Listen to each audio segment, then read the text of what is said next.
to an interview with astronaut Michael James Massimino. In the interview, he said something that caught my attention.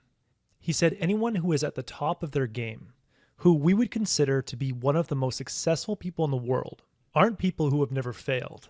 They're just people who didn't let failure stop them. Investor Ray Dalio is one of those people.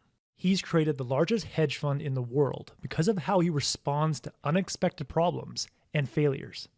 When Dalio encounters a failure in the stock market, he uses it as a chance to reflect and extract a principle he can use on future trades. Ray Dalio says, "I have found it helpful to think of my life as if it were a game, in which each problem and failure I face is a puzzle I need to solve. By solving the puzzle, I get a gem in the form of a principle that helps me avoid the same sort of problem or failure in the future." Ray Dalio's philosophy in life and in business is pain plus reflection equals progress. If you and I can learn to see the upside of pain like Ray Dalio, we can strive to achieve truly audacious goals. Because the hundreds of problems or failures we'll encounter will simply allow us to build a better system of principles, making the path to success smoother and smoother. Here is a 3-part process for adopting a principled approach to life that I've extracted from Ray Dalio's book, Principles. You can use this 3-part process to pave the way towards your truly audacious goals. Part 1. Be radically open-minded. When you adopt a mindset of radical open-mindedness, you genuinely want to hear people's honest opinion of you. You want to know how badly you're failing, how flawed your thinking is, or how weak your skills are, because you can use that information to get better. When you're radically open-minded, you frequently ask questions like, "What am I missing?" Or, "How can I get more honest feedback?" You seek the truth regardless of how much it might hurt. Being on YouTube, I get many opportunities to practice radical open-mindedness. I'll occasionally get comments like, "Dude, your animation sucks."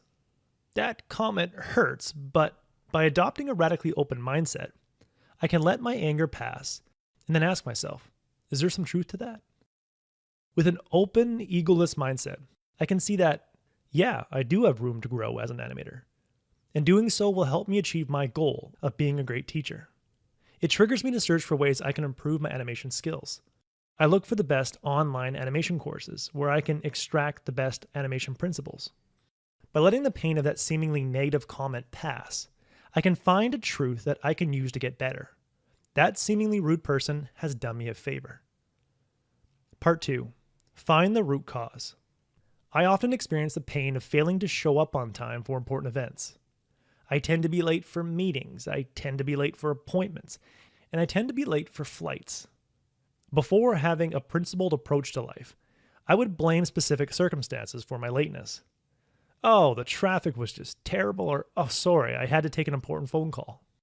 But the truth is, I often lose track of time, or I don't properly factor in the time it takes to get to my appointments. It's a flaw, a weakness I have, and it's the root cause of the pain I feel when I'm late. By identifying the root cause of my lateness, I can design a principled system to deal with it. After a period of study and trial and error, I now put every event and appointment in my calendar, and I make sure I get notified of that event twice, 1 hour before and 15 minutes before. By learning the principle of scheduling every event and appointment, and adding an additional reminder to capture my attention, I found that I've been able to mitigate one of my flaws and reduce the number of times that I experience the pain that comes from being late. Finding root causes can often be painful because it usually leads to a personal weakness.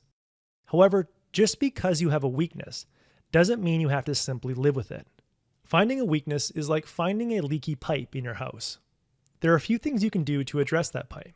First, you could find or come up with a principled system to work around it, like putting a bucket under the pipe and emptying that bucket once a day. Or you could find the principles to develop the skill of pipe repair by watching a few YouTube videos and trying to fix the pipe yourself. And that way you turn the weakness into a strength. Or you could find the principles that will help you find the right people to mitigate your weakness, like knowing who to call and how to negotiate a contract with a plumber. But the problem is most of us take a fourth option. We sell the house with a leaky pipe and move to a new house. Essentially, we run away from our weakness and focus on a different goal. But sure enough, that weakness shows up again, and we still don't have a way to address it. because we didn't take the time to reflect and build principles to deal with it. In the long run, it's much more beneficial to take the time and develop a principled approach to deal with your weakness. Part 3. Write your principles down.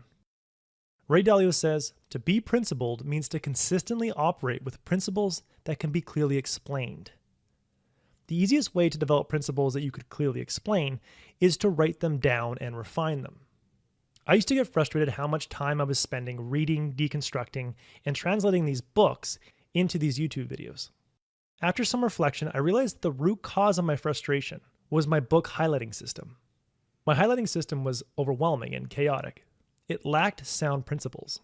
So I took the time and analyzed different highlighting systems that people use and aggregated the best principles to create my own system.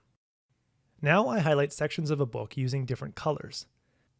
I have colors for stories, analogies, studies and statistics, and great quotes. I rank my highlights inside Kindle and then print them out before writing my script. I've written this system of principles down, along with other principles related to my book summary process, inside a Google document. I find myself referring back to this document routinely.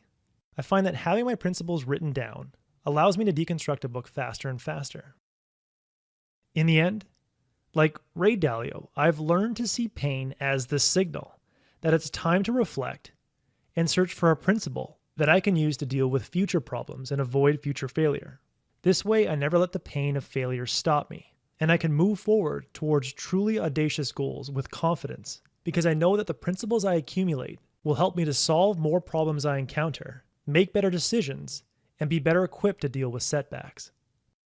That was the core message that I gathered from Principles